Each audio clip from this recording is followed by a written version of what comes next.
আজ আমরা কথা বলবো 3টা প্রবলেম নিয়ে। 1 নম্বর প্রবলেম হচ্ছে আমরা কোনো কাপড়ে অথবা কোনো ড্রেস আমাদের খুব পছন্দ হলে, ড্রেসের জন্য কাপড়টা পছন্দ হলে আমাদেরকে সেটা বানাতে দেওয়া, বানানোর পরে আবার কিন্তু সেটাকে আনা এবং আনার পরে সেটা সুন্দর যদি কাপড় হয় কিন্তু টেইলর যদি ভালো না হয় তাহলে বড় একটা সমস্যা।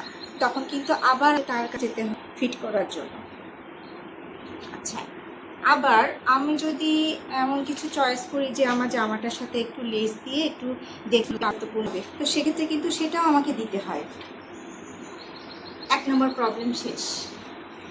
এরপরে আসছি আমি সলিউশনে। 2 নম্বর প্রবলেম হচ্ছে, তাহলে 1 নম্বর প্রবলেমটা হচ্ছে যে আমাদের বানানোর ঝামেলা। 2 নম্বর সমস্যা হচ্ছে আপনার যে কোনো জামা, হয়তো জামা ছিঁড়ে ওটা ছিল এত দাম দিয়ে কিনেছেন কিন্তু হঠাৎ করে কোথাও এক জায়গায় সেলাই খুলে গেছে। আচ্ছা, 3 নম্বর সমস্যা হচ্ছে আমরা একটা ড্রেস কিনি, আসলে ড্রেসটা কিন্তু সবসময় এক জায়গায় ব্যবহার করতে পারি না। যেমন বাহিরের বা অকেশনাল ড্রেস একটা,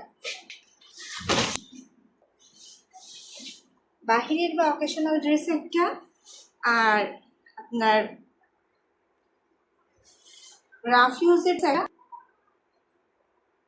আর সময় আমরা আরো কিছু করা যাবে। যেমন যে এখন একটা ট্রেন্ড হয়ে গিয়েছে, মা বোনেরা রাতের বেলায় সাধারণত গেঞ্জি পরে, অনেকে আছে যে বাহিরেও পরে, বাসায়ও কেউ না থাকলেও অনেক সময় আমরা গেঞ্জি ইউজ করি। অতিরিক্ত গরম পড়ে আসলে এখন বাংলাদেশে।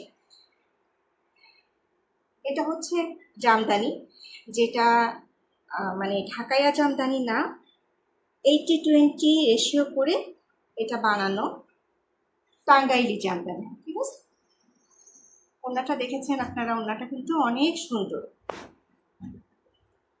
তাহলে আমাদের 3টা সমস্যা গেল। 1 নাম্বার হচ্ছে যে বানানোর ঝামেলা, এবং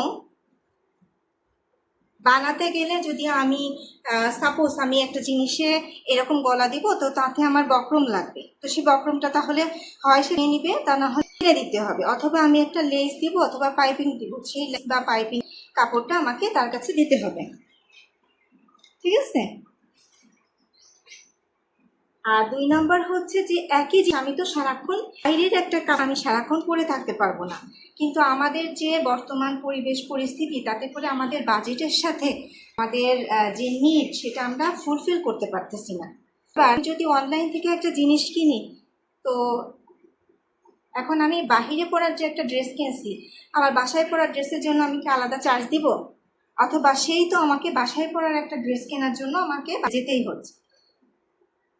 এই একটা বিষয়। আর অতিরিক্ত গরমে ঘাম বা ভিড় সবকিছু একটা কষ্টের হয়ে যায়। 2 নাম্বার হচ্ছে যে আমাদের আসার সমস্যা এবং বাহিরে পরা জামা কাপড়ের সমস্যা একসাথে সমাধান করা, এটা সম্পূর্ণ সুতি। এটা হচ্ছে বাসায় আমরা তলা করে পড়তে পারবো, ঘুমাবো, কাজকর্ম করব, ওনার আঁচলটা দিয়ে মুখ মুছবো ঘেমে গেলে। ঠিক আছে। এরপর হচ্ছে 3 নম্বর সমস্যা হচ্ছে শোবার পরটা ড্রেস, কিন্তু অনেক সময় হয় যে একই সাথে হচ্ছে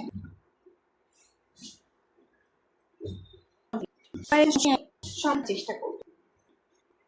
এটা যে এখন ট্রেন্ডি একটা বিষয় হচ্ছে ড্রপ শোল্ডার। এগুলার একটা খুব ভালো বেনিফিট, এগুলার গলাটা বড় হয় না, আর বুকটা বা কাঁধটা অনেক চওড়া, হাতাটা বড় হয়। হাতাটা হচ্ছে আপনার এই যে কনুইয়ের ভাঁজ পর্যন্ত পড়বে। ঠিক আছে।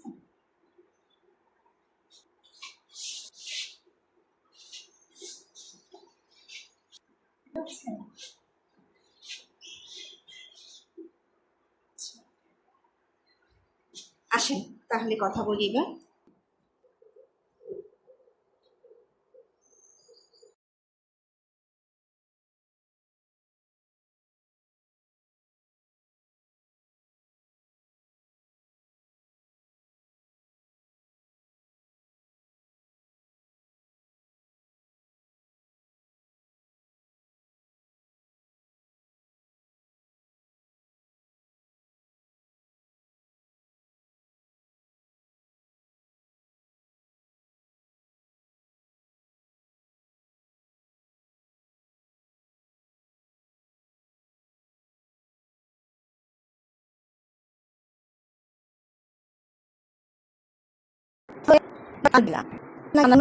আমি আমার দিচ্ছি আপনি এবং সহনের সে ব্যবহার পারবে। এর ভেতর পরিমাণে কাপড় রেখে ওভারলক। দ্বিতীয় যে সমাধান সেটা হচ্ছে যে কেন কাপড় সেলাই খুলে যায়। সেলাই খুলে যায় মূলত এটার উপরে যে বাড়তি চাপ পড়া, হঠাৎ করে আপনার হয়তো কোনো কাজ করতে গিয়ে বা অসাবধানতা উঠা বসায় বা কোথাও একটু চাপ লেগেছে, তো তখন ওই জায়গা থেকে কি হয়, সেলাইটা খুলে যায়, কিন্তু কাপড় কিন্তু সুন্দর আছে। তো এইটার সমাধান হচ্ছে যদি আমাদের বাড়তি কাপড় রেখে এরকম ওভারলক করা থাকে, এটা হচ্ছে জামা, এরকম বাড়তি কাপড় রেখে ওভারলক করা হয়, তাহলে কিন্তু সেই ড্রেসটা সেলাই থেকে সহজে খুলবে না। কারণ কি, কি হয় সে উপরে বলছিলাম করে করা দরকারে এই ঈদে সুন্দর নেই সমাধান। আর লক করা যেহেতু সমাধান সে সুন্দর আসলে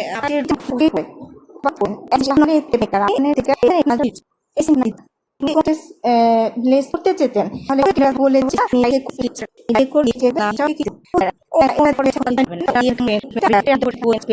দরকার সে আর হবে না, গেঞ্জি ছাড়া রাতের বেলায় ঘুমানো যাবে। হ্যাঁ, তো এটাতে করে কি হচ্ছে, আপনার টোটাল সলিউশন হয়ে যাচ্ছে। তিনটার যে একটা কম্বো, বানানোর কোনো ঝামেলা নেই এবং সম্পূর্ণ সমস্ত জিনিসগুলাই ওভারলক করা। আর কেউ কখনো চায় না যে সে তার জিনিসের কোনো ব্যাড রিভিউ আসুক। তো আমার জিনিসটা যেহেতু একটা পেজকে আমি আমার পেজ থেকে করছি, তো আমার পেজকে প্রমোট করার জন্য করছি, সুতরাং আমি চেষ্টা করব কিন্তু সর্বোচ্চ যে আমি যে সমস্যাগুলোর কথা বলেছি, যে সমাধানগুলো দিয়েছি, এই সমাধানগুলো আপনি পান। আর যদি আপনি না পান তাহলে কি হবে, যে আমার পেজের একটা ব্যাড রিভিউ আসবে, সেটা তো আর আমি চাইবো না। তো আমি আমার সর্বোচ্চ চেষ্টা করেছি, আর বাকিটা আপনাদেরকে নিতে গেলে জাস্ট ইনবক্স করলে আপনাদের দরজায় পৌঁছে যাবে অর্ডার ঠিকানা অনুযায়ী। ভালো থাকবেন, সুস্থ থাকবেন, আল্লাহ হাফেজ।